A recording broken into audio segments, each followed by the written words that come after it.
ஓம் முருகா போற்றி. ஓம் சரவண பவ. என் அன்பு குழந்தையே, நான் உன்னிடம் அன்பு செலுத்த வேண்டும் என்ற ஆசை இருந்தால் நீயும் என்னிடம் அன்பு செலுத்த வேண்டும் அல்லவா? அதை விட்டுவிட்டு நீ என்னிடம் கடுமையாக நடந்தால் நானும் உன்னிடம் கடுமையாக தான் நடப்பேன். அதனால் இந்த உலகத்தில் எல்லா பக்கமும் அன்பு என்ற ஒன்று மட்டும்தான் சூழ்ந்திருக்க வேண்டும். அப்படி இருந்தால்தான் நம்முடைய வாழ்க்கையை நிம்மதியாக கொண்டு போக முடியும். யாரிடமும் எதற்காகவும் வீண் வாதங்களை செய்யாதே. அப்படி உனக்கு கோபமாக இருந்தால் அமைதியாக இரு. என்னுடைய நாமத்தை உச்சரித்து கொண்டே இரு. முருகா முருகா என்று கூப்பிடு. நான் பார்த்து கொள்கிறேன் எல்லாவற்றையுமே. இந்த உலகத்தில் நிலையாக இருப்பது அன்பு ஒன்றுதான். அன்புக்கு தான் அனைவருமே அடிமை. இந்த முருகன் சொல்வது அனைத்துமே உண்மை. முருகன் சொல்வதை கேள். நான் உன்னுடைய அப்பன் அல்லவா? முருகன் பேச்சை மீறாது கேள். உடனே நடக்கும். எல்லாமே நடக்கும். அதுவும் நல்லபடியாகவே நடக்கும். இந்த உலகை ஆளக்கூடிய ஒற்றை சொல் அன்பு. அன்பால் மாற்ற முடியாதது என்று இந்த உலகத்தில் எதுவுமே இல்லை.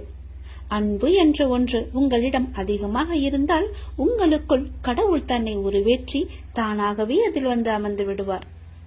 ஒரு நாளில் எதை பற்றி நீங்கள் அதிகமாக சிந்தித்துக் கொண்டு இருக்கின்றீர்களோ நீங்கள் அதுவாகவே மாறிவிடுவீர்கள்.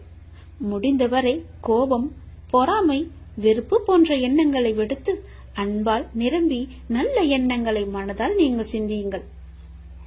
நாம் அளிக்கும் அன்பை மீண்டும் எதிர்பார்க்கும் பொழுதுதான் நாம் ஏமாற்றம் அடைகின்றோம். எந்த எதிர்பார்ப்பும் இன்றி நீங்கள் அன்பு செலுத்துங்கள். எந்த நிபந்தனைகளும் இன்றி, எதிர்பார்ப்புகளும் இன்றி எல்லோரிடமும் அன்பை அளியுங்கள். அப்பொழுது உங்கள் உலகமே உங்களுக்கு புதிதாக தோன்றும். குறிப்பாக பார்த்தால் உங்களை நீங்களே அளவற்ற அன்பு செய்யுங்கள். உங்களை நீங்களே அன்பு செய்தால் தேவையற்ற எண்ணங்களை உங்கள் மனதிற்குள் திணித்து உங்களை நீங்களே கஷ்டப்படுத்திக் கொள்ள மாட்டீர்கள். உங்களுடைய ஆரோக்கியத்தை கெடுத்துக் கொள்ளவும் மாட்டீர்கள். உங்கள் ஆரோக்கியம்தானே உங்களுக்கு நல்லது. அன்பு குறையும் பொழுதுதான் குற்றங்கள் பெரிதாக பார்க்கப்படும். குடும்பத்தில், தொழிலில், நண்பர்களுடன், தெரிந்தவர், தெரியாதவர், விலங்குகள், பறவைகள், தாவரங்கள், பஞ்சபூதங்கள், இவை எல்லாவற்றுக்கும் அடிப்படையான இறைவன் என்று அனைவரிடமும் அன்புடன் நாம் இருப்போம். பல மடங்காக மீண்டும் அன்பை நாம் பெறுவோம். அன்புதான் உங்கள் பலவீனம் என்றால் நீங்கள் தான் உலகிலேயே மிக பெரிய பலசாலி. அதை நீங்கள் புரிந்து கொள்ளுங்கள். வெறுப்பது யாராக இருந்தாலும் நீங்கள் அனைவரையும் நேசித்து நாமாக வாழ்ந்து வருவோமே. நேசிப்பது நாம் தான் என்று சந்தோஷமாக வாழ்ந்து வருவோமே. உங்கள் வாழ்க்கையை நீங்கள் அன்பால் நிரப்பி பாருங்கள். உங்கள் வாழ்க்கையில் எவ்வளவு சந்தோஷமான பூக்களை சந்தோஷமாகவே பறிப்பீர்கள் என்று. உங்கள் வீடு, உங்கள் தோட்டம், உங்கள் இல்லம், உங்கள் சுற்றியுள்ள அனைத்துமே சந்தோஷத்தால் நிரம்பி வழியும். அதனால் யாரிடமும் அன்பு செலுத்த நாம் தவற வேண்டாம், மறக்கவும் வேண்டாம். உங்கள் மனதில் எதையோ நினைத்து கவலைப்பட்டு கொண்டிருக்கவும் வேண்டாம். எதை பற்றியும் நீங்கள் கவலையும் படாதீர்கள். என்னை நினைத்து உங்கள் வீட்டில் ஒரே ஒரு விளக்கு ஏற்று. உன்னுடைய மனநிலையை நான் மாற்றி காமிக்கின்றேன். உன் மனம் முழுவதும் நானே வந்து அமர்ந்து அந்த இடத்தில் அன்பை பொழிய வைக்கின்றேன். அன்பு பொழிந்து விட்டால் போதும், உன் இல்லமும் மனமும் சந்தோஷத்தில் பூத்து குலுங்கும். எனக்காக ஒரே ஒரு நாளாவது உன் வீட்டில் விளக்கு ஏற்றிவை. உன் மனநிலை மாறி சந்தோஷமாக இருப்பதை நீயே பார்ப்பாய். உனக்கு நிம்மதி இருக்கும். மனம் தளராது. நீ உயரமாக வளர்ந்து ஜோதியை போல ஜொலிக்க போகிறாய். சந்தோஷமாக இரு. இன்று நான் தரப்போவது புதிய கோணத்தில் இருக்க போகிறது. உன்னுடைய வாழ்க்கை புதிய கோணத்தில் மாற இருக்கிறது. ஒரு நல்ல செய்தி வந்து கொண்டே இருக்கிறது. அதற்கு பிறகுதான் உன்னுடைய கனவுகள் எல்லாமே நிறைவேறப் போகிறது. இது என் மீது சத்தியம். இதுவரை நடந்தது வேறு, இனி நடக்கப் போவது வேறு. ஒரே ஒரு முறை கேள். உன் வாழ்க்கை புதிய கோணத்தில் மாற இருக்கின்றது. அந்த வாழ்க்கை எப்படி இருக்கும் என்று உனக்கு அறிந்து கொள்ள ஆர்வம் இருக்கிறது என்றால் இதை ஒரே ஒரு முறை முழுவதுமாக கேள். அன்பு குழந்தையே, தைரியமாக நம்பிக்கையோடு நீ செயல்படு. இந்த வயதில் நீ உழைக்காமல் வேறு எந்த வயதில் நீ உழைக்கப் போகின்றாய்? சோர்வு, தோல்வி இவை அனைத்தையும் நீ தூக்கி எறிய வேண்டும். அதனால் வார்த்தையை பேசும்போது ஒவ்வொரு வார்த்தையும் நீ யோசித்து பேச வேண்டும். உன்னை கோபப்படுத்தும் சூழ்நிலை வந்தாலும் அமைதியாக நீ இருக்க வேண்டும். கோபத்தில் பொறுமையையும் நிதானத்தையும் நீ இழக்கக்கூடாது. அமைதியாக செல்வது என்பது தோற்பது என்று நீ கருதாதே. தோற்பது முக்கியமில்லை, இறுதியில் யார் நிறைவு பெறுகிறார்கள் என்பதுதான் முக்கியம். உனக்கு பிடிக்காத விஷயங்கள் நடந்தால் அந்த ஒரு நிமிடம் என்னுடைய நாமத்தை உச்சரி. என்னை உன் நினைவில் கொண்டு வா. மற்றவற்றை நான் பார்த்துக் கொள்கிறேன். நீ உன்னில் என்னை பார்க்கும்போது அனைத்துமாய் நான் உனக்கு தெரிவேன். நீ எங்கு பார்த்தாலும் உனக்கு முழுவதுமாகவே என்னுடைய உருவம் மட்டுமே தெரியும். நீ தோல்வி அடைந்தாலும் துவண்டு விடக்கூடாது. உன்னை தூக்கிவிட நான் இருக்கிறேன் என்று நீ நம்ப வேண்டும். என்னையே கதியென வந்த உன்னை எப்போதும் நான் கைவிட மாட்டேன். இப்போதைய சூழ்நிலை உனக்கு சாதகமாக இல்லை. அதனால் இவ்வளவும் நடந்து கொண்டிருக்கிறது. இனி வரும் காலங்களில் உன்னுடைய கைகள் ஓங்கி நிற்கப் போகின்றது. இது என்னுடைய சத்திய வாக்கு. மறந்து விடாதே. இதுவரை நடந்தது வேறு. இனி நடக்கப் போவதை பார்த்து நீயே பிரமிக்க போகிறாய். எனக்காக இப்படி மாற்றிவிட்டாயே என் அப்பா என்று என்னை தேடி நீ ஓடி வரப்போகின்றாய். உன் கஷ்டங்களை தீர்க்க உன் வீடு தேடி நான் வந்து விடுகிறேன். இனி உன் வாழ்க்கையே ஒளிமயமாக மாறப்போகிறது. எல்லாமே உனக்கு வெற்றியாக மாறப்போகிறது. உன்னுடைய வாழ்க்கையில் மகிழ்ச்சி நிலைத்து நிற்கப் போகிறது. நான் உன் வீட்டிற்கு உள்ளே வரலாமா? என்னை அழைத்து செல்வாயா? உன் வாழ்க்கையில் நல்லது நடக்க என்னை உன் வீட்டிற்கு உள்ளே அழைத்து போ. நம்பிக்கையுடையவருக்கு நிச்சயம் என்னுடைய காட்சி உண்டு. எந்த வடிவில் தோன்றி காட்சி தரும் என்பது இறைவனின் தீர்மானமே. ஞானே தீர்மானித்துக் கொள்கிறேன். காத்திரு. நிச்சயம் உனக்கான காலம் கனிந்து வரும். கவலைப்படாதே. எந்த சூழ்நிலையிலும் கவலை கொள்ளாதே, பயப்படாதே. அப்படிப்பட்ட நிலையில் என்னை மனதார நினைத்தால் மறுகணமே நான் உனக்குள்ளே இருப்பேன். அதை தாங்கும் வழியையும் பிரச்சனைகளையும் எதிர்கொள்ளும் தைரியத்தையும் நான் உனக்கு தருவேன். உன் வாழ்வில் நடக்கும் எந்த செயலும் என் அனுமதியின்றி நடக்காது. உன்னை குறைத்து எடை போட்டவர்கள் இன்று உன் உதவியை நாடி வருவார்கள். மிக விரைவில் உனக்கு ஒரு நல்ல செய்தி காத்து கொண்டிருக்கிறது. அந்த செய்தி வந்த பின்பு உன் கனவுகள் அனைத்துமே நிறைவேறப் போகிறது. பொறுமையாக இரு, சந்தோஷமாக இரு. இனி நடக்கப் போவதை பார். உன்னுடைய வாழ்வில் இன்று முதல் உனக்கான காலத்தை நீ தொட்டுவிட்டாய். நீ கஷ்டப்பட்ட எல்லாவற்றிற்கும் உனக்கான நியாயத்தை நான் வழங்கப் போகின்றேன். நீ நியாயத்தை வழங்குவதற்காக என்னிடம் வந்து மன்றாடி வேண்டிக் கொண்டாய் அல்லவா? அதை தருவதற்காகவே நான் இங்கு வந்திருக்கின்றேன். உன்னை எப்போதும் என்னுடைய நெஞ்சில் சுமந்து கொண்டிருக்கின்றேன் என்பதை நீ மறந்து விடாதே. நான் உன்னை பார்க்கவில்லை, மௌனமாக இருக்கின்றேன், ஏதும் எனக்கு பதில் சொல்லவில்லையே என்று என் மீது நீ கோபத்தில் இருப்பது எனக்கு புரிகின்றது. நான் மௌனமாக இருப்பதற்கு கூட இதுதான் காரணம். இன்று உனக்கான நல்ல செய்தியை நான் பரிசீலித்திருக்கிறேன். இனியும் பரிசளித்துக் கொண்டே இருப்பேன். இனி தொடர்ந்து மேலும் உனக்கான நல்ல செய்தி வந்து கொண்டே இருக்கும். நீ தளராதே. மற்றவர்கள் உன்னை வசிப்பாடினாலும் நீ கலங்காதே. யாரை பற்றியும் நீ பேசாதே. உன்னுடைய கோபத்தை மட்டும் நீ குறைத்துக்கொள். உன் சூழ்நிலைகளை எல்லாவற்றையும் மாற்றி நான் அமைத்து தருகின்றேன். உனக்கான வெற்றி பாதையில் நீ முதல் லட்சை என்று நீ பதித்து விட்டாய். விரைவில் அதில் ஓவியமாய் நீ பயணிக்கப் போகின்றாய். இன்று நீ கண்ணீர் மல்க என் முன் வந்து நின்றாயல்லவா? என் பிரச்சனைகளுக்கு விடிவு காலம் கேட்டாயல்லவா? அதற்கு நான் உனக்கு இன்று முதல் நேர்முகமாகவே பதிலளிக்க ஆரம்பித்து விட்டேன். உனக்கு நிச்சயம் நல்லது நடக்கும். வெற்றி பாதையில் நீ நடை போடுவாய். உன்னை விட்டு நான் விலகப் போகிறேன் என்று யார் சொன்னது? நான் விலகவே மாட்டேன். நீயே என் மீது கோபம் கொண்டு விலகி போனாலும் நான் உன் கைப்பிடித்து என் அருகிலேயே எப்போதும் வைத்துக் கொள்வேன். என்னை விட்டு நீ விலகி சென்று விட்டால் மாயை என்ற எதிர்மறை உன்னை வந்து சூழ்ந்து கொள்ளும்.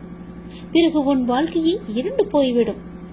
அதற்காகத்தான் நீ எனக்குள்ளே பக்கத்திலேயே இருக்க வேண்டும் என்று நான் உன் கைப்பிடித்து உன்னை என் அருகிலேயே வைத்துக் கொள்கின்றேன்.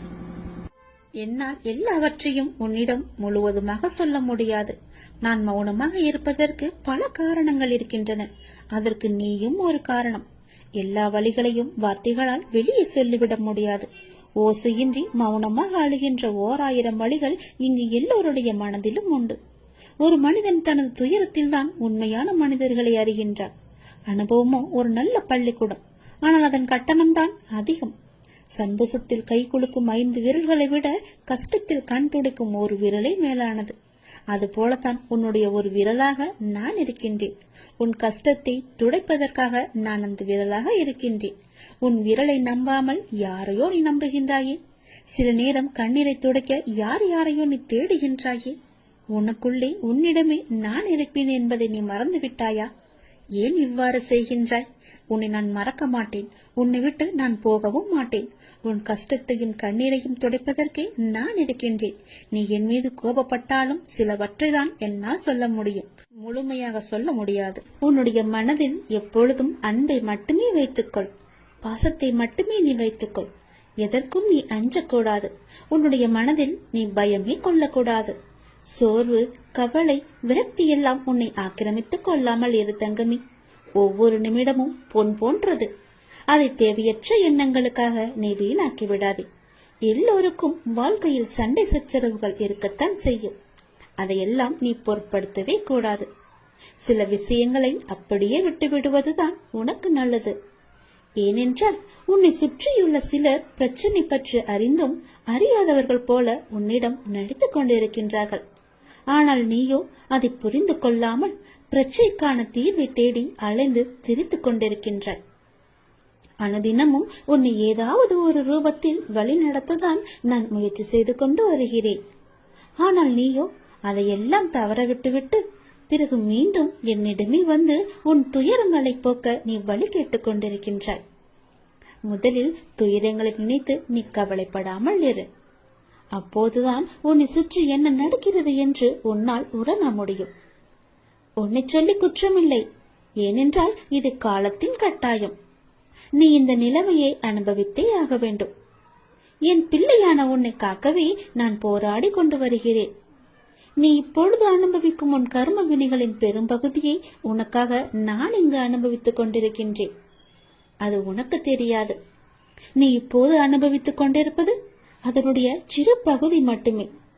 வாழ்க்கையில் நீ சந்திக்கும் தோல்விகளை வைத்து வாழ்வில் தோல்வியுற்று விட்டதாக நீயே முடிவு செய்து கொள்ளாதே தங்கமே. நீ அனைத்திலும் வெற்றி பெறும் நாள் வெகு தூரத்தில் இல்லை. விரக்தியை எல்லாம் தூக்கி எறிந்து விடு. அதுதான் உனக்கு முதல் எதிரி.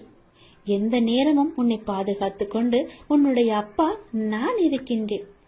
உன் வாழ்வில் இன்று முதல் உனக்கான காலத்தை நீ தொட்டுவிட்டாய். நீ கஷ்டப்பட்ட எல்லாவற்றிற்கும் உனக்கான நியாயத்தை நான் வழங்குவேன். உன்னை எப்போதும் என் நெஞ்சில் வைத்து நான் சுமந்து கொண்டிருக்கின்றேன். இன்று உனக்கான நல்ல செய்தியை நான் உனக்கு தருகிறேன்.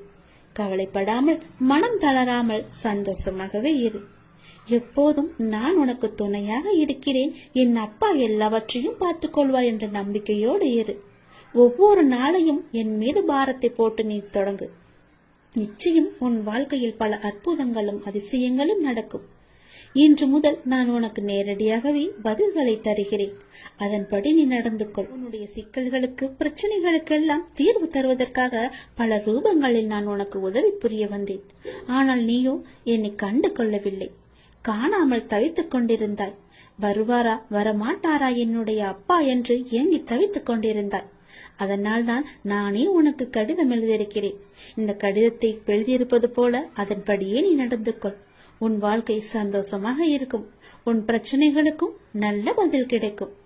உன் மீது எனக்கு இருக்கும் அன்பானது எல்லையே இல்லாதது. நீயே என்னை மறந்தாலும் நான் உன்னை மறக்க மாட்டேன். நீயே என்னை விட்டு விலகிச் சென்றாலும் நான் உன்னை விட்டு விலகிச் செல்லவே மாட்டேன்.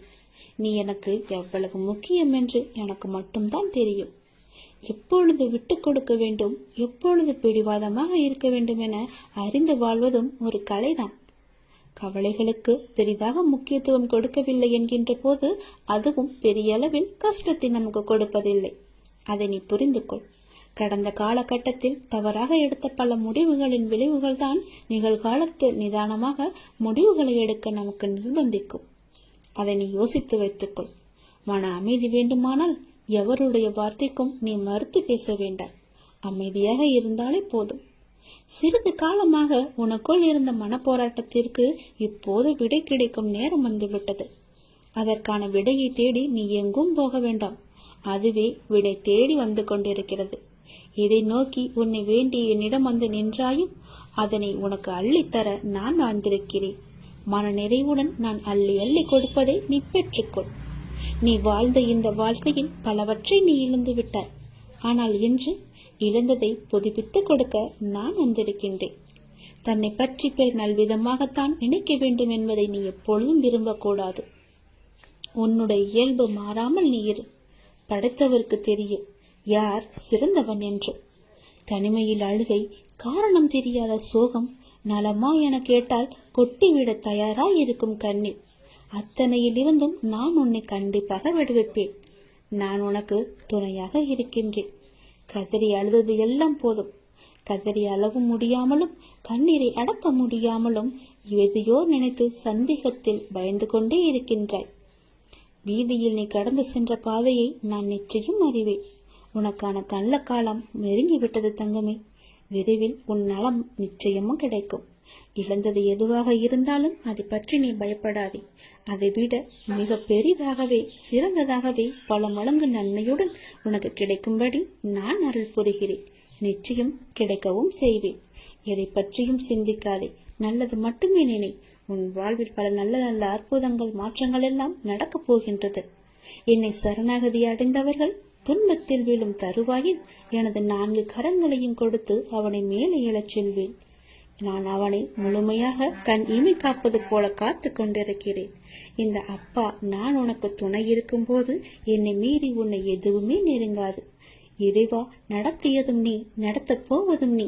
இனி நடப்பவை அனைத்தும் நன்மையாக தருவதாக இருக்கட்டும் என்று நீ என்னிடம் கேட்டாய் அல்லவா? அது நடக்கப் போகிறது. இதுவே குரு அருள். நாமே தடுத்தாலும் நம்மை அது தடுத்து ஆளும். நாமே விலகி நின்றாலும் நம்மை அது விளக்காமல் நம்மை சுற்றி காத்து கொண்டிருக்கும். நாமே ஒதுங்கி போய் நின்றாலும் நம்மை ஒதுக்காமல் அது பின்தொடர்ந்து வந்து கொண்டிருக்கும். நாமே பரிகசித்தாலும் நம்மை மதித்து கூடாது இருக்கும்.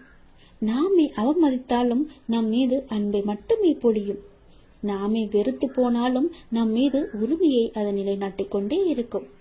நாமே மறந்தாலும் நம்மை கரை சேர்க்கும் பொறுப்பை அதுவே எடுத்துக்கொள்ளும். நாமே அவன் நம்பிக்கை கொண்டாலும் நம் மீது அதை அவநம்பிக்கை கொள்ளாது. நாமே வீணடித்தாலும் நம்மை விடாமல் நல்ல பலனை தரும். நாம தப்பித்தாலும் நம்மை தொடர்ந்து அது வந்து கொண்டே இருக்கும். உலகமே நம்மை தள்ளினாலும் உள்ளிருந்து அது நம்மை தாக்கும். விதியை சதி செய்தாலும் மதி கொடுத்து அது நம்மை வாழ வைக்கும். குரு அருளே குருடான நம்மை குறைவில்லாமல் நம்மை வாழ வைக்கும். குரு அருளுக்கு நீ ஒன்றும் ஒரு முயற்சியும் செய்ய வேண்டாம். அது தானாய் உன்னை தேடி வரும். அது சத்தியமாய் உன்னை உடம் வந்து இருக்கும். நிச்சயம் அது உன்னை காக்கும். நாம் விரும்பும் கடவுள், நாம் விரும்பும் மானசீகமான குரு மீது நலவு கடந்த நம்பிக்கை வைத்திருந்தால் அவருடைய அருள் ஆசி எப்போதுமே நம்மை எதிலிருந்தும் நிச்சயம் காப்பாற்றும். நம்மை எதிலுமே ஜெயிக்க வைக்கும். ஒரே ஒன்று மட்டும்தான், அவன் மீது நம்பிக்கை வைத்திருப்பது மட்டுமே குரு அருளுக்கு செய்யும் நம் மரியாதை. அந்த மரியாதையிலிருந்து நாம் தப்பிவிடக் கூடாது. அதன் மகிமையை உணர்ந்து அதன் செயலை உணர்ந்து அவரிடமே நாம் அடைக்கலம் அடைந்து விட வேண்டும். அப்படி நாம் அடைக்கலம் அடைந்து விட்டாவிட்டால் நான் உன்னோடு இருப்பதை நீயே உணர்ந்து கொள்வாய் என்ற கூக்குரலும் நமக்கு கேட்கும். நான் உன்னோடு இருப்பதால் புயல்கள் வந்தாலும் எத்தனை பெரிய ஆபத்துகள் வந்தாலும் உன்னை ஒன்றும் செய்யாது. அதை அவரே பார்த்து கொள்வார். இறைவன் அனைவரையும் நல்ல செயல்களால் செய்யதான் இங்கு அனுப்பியிருக்கின்றார். ஆனால் தீயதை செய்து தானும் துன்பப்பட்டு மற்றவர்களையும் துன்பப்படுத்த அல்ல. அதை நீங்கள் அனைவருமே உணர வேண்டும். எல்லாம் உங்கள் எண்ணங்களில் தான் இருக்கின்றது. நீங்கள் நினைப்பதுவே நீயாக ஆகிறீர்கள். அதனால் நீங்கள் நினைப்பது நல்லதாக இருந்தால் உங்களுக்கும் நல்லது நடந்து கொண்டே இருக்கும். நான் உங்களை ஒருபோதும் ஒரு சூழ்நிலைக்கும் தனியாக அனுப்ப மாட்டேன். நான் உன் பின்னால் நடப்பதற்கும் உன் முன்னால் சென்று கொண்டிருப்பதற்காகவே நான் உன் துணையாக உன்னோடு வந்து கொண்டிருக்கிறேன். நீங்கள் இப்போது எந்த சூழ்நிலையை எதிர்கொண்டாலும் நான் உங்களுடன் இருக்கின்றேன் என்ற நம்பிக்கையுடன் இருங்கள். குருவின் அருள் உனக்கு எப்போதும் கவசமாய் காத்து கொண்டே இருக்கும். என்னை அருகாமையில் வைத்து பார்த்தாலும் சரி, தூரத்தில் இருந்து பார்த்தாலும் சரி, என்னுடைய அருள் உனக்கு நிச்சயம் பரிபூரணமாக முழுவதுமாகவே கிடைக்கும். நீ அதிலிருந்து எவ்வளவு பெரிய துன்பத்தில் இருந்தும் எளிதாகவே கடந்து வந்து விடலாம். 2 நிமிடம் நேரம் ஒதுக்கி கேள். கேட்பாயா? நீ கேட்பாய் என்ற நம்பிக்கையில் இதை நான் உனக்கு சொல்கிறேன். எனது அன்பு குழந்தையே, உனக்குள்ளும் வெளியவும் இருப்பவன் யார்? நான் தானே. நான் உன் கண்களுக்கு புலப்படவில்லையா? என்னை நீ மறந்து விட்டாய் என்று நான் நினைக்கின்றேன். என்னை பல முறை வந்தும் பார்த்தும் என்னை நீ உதாசீனப்படுத்தி விட்டாய் என்று நான் நினைக்கின்றேன். நீ அவ்வாறு செய்திருக்கிறாய் என்றால் அது உன் மனதுக்கு தெரியும். ஆனால் என்னிடம் பேசும்போது நடந்து முடிந்த கஷ்டத்தை பற்றியே நீ எப்போதும் புலம்பிக் கொண்டிருக்கின்றாய். எதற்காக? உன்னுடைய கஷ்டங்களை எல்லாம் நான் தான் ஏற்கனவே முடித்து விட்டேனே. அது தெரியாமல் இன்னும் நீ என்னில் புலம்பிக் கொண்டிருக்கின்றாய். புலம்பல்களை எல்லாம் முதலில் விடு. நான் உங்களிடத்தில் புலம்பக்கூடாதா என்றுதானே உன் மனதில் கேள்வி எழும்புகிறது. அப்படி உன்னிடத்தில் நான் கூறவில்லை. அதை நான் ஏன் கூறுகிறேன் என்றால் அதை தெளிவாக புரிந்து கொள். உன்னுடைய பிரச்சனை எது என்று நீ நினைத்தாயோ அந்த நொடியே அந்த பிரச்சனை தீர்வதற்கான எல்லா ஏற்பாடுகளையும் நான் செய்துவிட்டேன். ஆனால் அது தெரியாமல் மீண்டும் மீண்டும் நீ புலம்பிக் கொண்டு என்னையும் உன்னையும் நீ வீணடித்துக் கொண்டிருக்கின்றாய். உன் மனதை நீ வீணடித்துக் கொண்டிருக்கின்றாய். உன் மனதை நீ குழப்பிக் கொண்டிருக்கின்றாய். என்னுடைய துணை உனக்கு எப்போதும் இருக்கிறேன் என்பதுதானே நான் உனக்கு சொல்ல வருவது. அதை நீ புரிந்து கொள்ளவில்லையா? நீங்கள் நேர்மறை சொல்லை தன்னம்பிக்கையாய் உன் வாயில் இருந்து முச்சரிப்பதை நான் செவியில் கேட்க வேண்டும். எப்பொழுதும் உனக்குள்ளே முழுவதுமாக எதிர்மறை சூழ்ந்து எப்பொழுதும் உன் வாயிலிருந்து வரும் வார்த்தை எதிர்மறையாகவே இருக்கின்றது. அது வேண்டாம் குழந்தையே. நேர்மறையை மட்டும் பேசுவதற்கு நீ பழகிக்கொள். தொலைந்து போன பொருளை நினைத்து நீ வருந்துவதால் நீ பெற்றது என்ன என்று ஒரு நிமிடம் நீ யோசித்துப்பார். அதனால் என்ன பயன் உனக்கு கிடைத்தது என்று அதையும் நீ யோசித்துப்பார். தேவையற்ற அர்த்தமற்ற புலம்பலால் நீ உன் மன அமைதியையும் நிம்மதியும் தான் இழந்திருக்கின்றாய். சரிதானே? அப்படி இருக்கையில் தேவையற்ற புலம்பல் எதற்காக? நீ உன் மன நிம்மதியை நீ இழந்து விட்டாய் அல்லவா? அதற்கு நீங்கள் அடுத்து என்ன செய்ய வேண்டும், எனக்கு நல்ல வழி காட்டுங்கள் என விழிப்புடன் கூடிய புத்துணர்வான நம்பிக்கையை விடாமுயற்சியும் தான் உன்னிடத்தில் வர வேண்டும் என்று சொல்கிறேன். அதை நீ புரிந்து கொள். பிறகு நீ நினைத்ததை விட அதிகமாகவே ஜெயித்து கொண்டிருப்பாய். நீ ஒரு வைரக்கல். அதை நான் எவ்வளவு அழகாக செதுக்கி உன்னிடம் வைத்திருக்கிறேன் தெரியுமா? அந்த வைரக்கல்லின் மதிப்பு தெரியாமல் ஏன் இப்படி புலம்பிக் கொண்டிருக்கின்றாய்? அதன் வெளிச்சம் எப்படி பேரொளியாய் இருக்கும். அந்த பேரொளி போல உன் வாழ்க்கை வீசப் போகிறதே, சந்தோஷமாகவே இருக்கப் போகிறதே, மகிழ்ச்சி நிறைந்ததாகவே இருக்கப் போகிறதே. அதையெல்லாம் நீ பொருட்படுத்தாமல் இப்போது நடக்கும் கவலைகளை பற்றியே ஆராய்ந்து கொண்டிருக்கின்றாய். நான் தீர்த்து வைத்த பிரச்சனைகளை மீண்டும் மீண்டும் நீ புதிதாக தோண்டி தோண்டி ஏன் குழப்பிக் கொண்டிருக்கின்றாய்? எல்லாம் முடிந்துவிட்டது. நீ நிம்மதியாகவே இருக்கலாம். அது இன்னும் முடியவில்லை என்று உன் மனதில் தோன்றினால் நீ என்னை பார்த்துக்கொள் என்று என்னிடம் விட்டுவிட்டு நீ நிம்மதியாக இரு. இன்று இரவுக்குள் நீ இதை என கேட்டுவிட்டால் வரும் ஞாயிற்றுக்கிழமைக்குள் உன்னுடைய கோரிக்கை நிச்சயம் நிறைவேறும். கடினமான காலங்கள் நல்ல எதிர்காலத்திற்கு உனக்கு வழிவகுக்கும். அதனால் கடினமான காலங்களை கண்டு நீ வருத்தப்படாதே.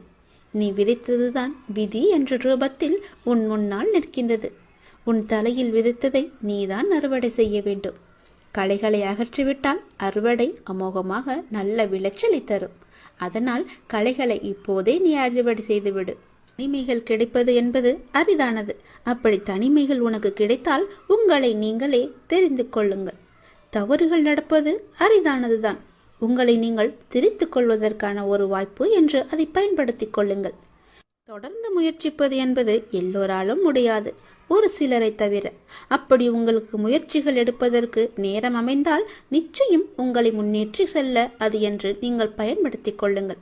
எதிரிகள் கிடைப்பது உங்களை நீங்களே வளர்த்து கொள்ள என்பதற்கு தெரிந்து கொள்ளுங்கள். சூழ்ந்துள்ள துயரங்களையும் சூழ்ச்சிகளையும் எதிர்த்து அதை தகர்க்க செயல்பட்டால் அதற்கு பெயர்தான் உனக்கு உண்டான தைரியம். அது உனக்குள்ளே இருந்துவிட்டால் போதும். அதை மனதில் கொண்டு தைரியமுடைய ஆத்மாவாக எந்த சூழ்நிலையையும் எதிர்கொள்ளும் மன வலிமையும் நம்பிக்கையும் நீ வளர்த்துக்கொள்.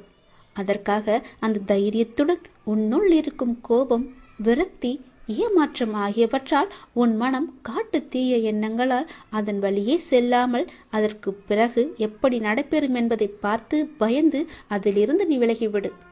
அது உன்னை அழைத்துவிடும். நீ யாரையும் பழி வாங்க வேண்டிய அவசியம் இல்லை. அவருக்கு உரிய வினை பயனை அவர்களை நிச்சயம் போய் சேரும். நீ செய்யும் ஒவ்வொரு நல் காரியமும் எனக்கு தெரியாமல் நடக்கக்கூடாது. அதை போலவே நீ செய்யும் எந்த ஒரு விஷயத்தையும் நான் பார்த்து கொண்டுதான் இருக்கிறேன் என்பதை நீ புரிந்து கொள்ள வேண்டும். நீ செய்யும் ஒவ்வொரு காரியமும் எனக்கு தெரியாமல் நடந்தால் அதற்கு பிறகு உண்டான விளைவுகளை நீதான் சந்திக்க நேரிடும். எதையும் பொறுக்க முடியாமல் மனதில் தேவையற்ற கோணல் சிந்தனைகளை எப்போதுமே நீ அசை போட்டு கொண்டே இருக்கின்றாய். உன்னால் உன் லட்சியத்தை பற்றியும் உன் வளர்ச்சியை பற்றியும் நிச்சயம் சிந்திக்க முடியும். கவலைப்பட்டது போதும். இனி உன் வாழ்வில் பல அற்புதங்கள் நிகழ்வதற்கான காலகட்டத்தை நீ நெருங்கிவிட்டாய். அதுவரை சற்று பொறுமையாக இரு. எல்லாமே நல்லதாகவே நடக்கும். பல ஏமாற்றங்களால் நீ மனம் மருந்து கொண்டிருக்கின்றாய்.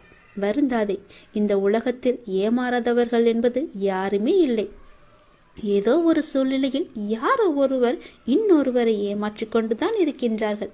எல்லாவற்றிற்கும் உனக்கு நிச்சயம் பதில் கிடைக்கும். வரும் ஞாயிறன்று நீ கேட்ட கேள்விகளுக்கு எல்லாம் உனக்கு பதில் கிடைக்கப் போகின்றது. நேர்மையாகவும் உள்ளம் பூர்வமாகவும் இருக்கும் உன்னை ஏமாற்றியதற்கான அந்த தீவினை நிச்சயம் அவர்களை போய் சேரும். அதை பற்றியே உன் மனதில் நினைத்து கொண்டிருக்க வேண்டாம். உன்னுடைய வாழ்க்கையானது ஒளிமயமாக மாறும் நாள் வெகு தொலைவில் இல்லை. இது என் பிள்ளைக்கு நான் கொடுக்கும் மனமார்ந்த சத்தியம், மனமார்ந்த அன்பும் ஆசீர்வாதமும். அதனால் நீ பயப்படாதே. எங்கும் எதிலும் பொறுமையோடு இரு. உனக்கு அனைத்து நல்ல பண்புகளையும் நான் கொடுக்கின்றேன். உன்னுடைய கர்ம பலனை கழித்து வருவதால் உனக்கு எல்லாமே இப்போது தாமதமாகி கொண்டிருக்கிறது. நம்பிக்கையை மட்டும் கைவிட்டு விடாதே. என்னை நம்பு. யார் கைவிட்டாலும் நான் உன்னை கைவிட மாட்டேன். உன் அப்பா மீது உனக்கு நம்பிக்கை இருக்கிறது என்றால் நிச்சயம் உன்னுடைய வாழ்வில் பல நல்லதுகள் நடந்து கொண்டே இருக்கும். நீ எழுதி வைத்துக்கொள். இன்றே நீ எழுதி வைத்துக்கொள். வரும் ஞாயிறன்று உனக்கான பதில் நிச்சயம் கிடைக்கும். உன் கோரிக்கை நிறைவேற்றுவதற்கான முதல் படி